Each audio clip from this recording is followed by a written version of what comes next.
ভয়াবহ অগ্নিকাণ্ডের হাত থেকে অল্পেতে রক্ষা পেল পোস্ট অফিস চৌমুহনী স্থিত প্রধান ডাকঘর।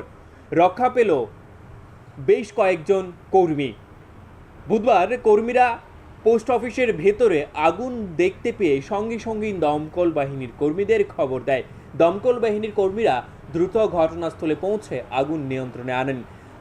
তবে কিভাবে আগুনের সূত্রপাত ঘটেছে তা এখনও স্পষ্টভাবে জানা যায়নি। এই ঘটনাকে কেন্দ্র করে ইতিমধ্যেই চাঞ্চল্য ছড়িয়ে পড়ে। ঘটনা হয়েছে হঠাৎ করে আমরা উপরে আমরা একটা মিটিং চলছিল, হঠাৎ করে ব্রাশ মারছে। তো এই কিসেতে ব্রাশ মারছে তো বুঝলাম না, আমরা চাই দেখি কিন্তু আমরা রেসপন্সটা ব্রাশ মারছে। নিচে আইলাম, এসে আগুন ধরতেছে। এরপরে সঙ্গে সঙ্গে ইলেকট্রিক ডিপার্টমেন্টে ফোন করলাম, কিন্তু ইলেকট্রিক ডিপার্টমেন্টে ফোন করার পরও দেখা গেছে ইলেকট্রিক ডিপার্টমেন্ট সঙ্গে সঙ্গে বসে লোক পাঠাইব।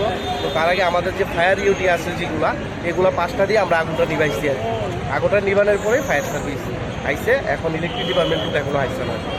ঠিক সময় আপনারা না নিবাইতেন? হ্যাঁ, ঠিক সময় যদি না নিবাইতেন, ঠিক সময় না নিবাইতে বিপদ প্রচণ্ড পরিমাণে বিরাট বিপদ হয়ে যায়। কারণ আগুন তো প্রচণ্ড পরিমাণে ছড়তেছে। আর উপরে ওই যে তেলটা দেখেন, এই যে তেল লিক করছে, তেলের সঙ্গে সঙ্গে আগুনটা ছেড়ে গেল কইলে।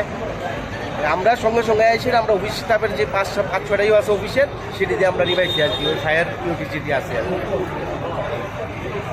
Bureau report, news live 24 Tripura.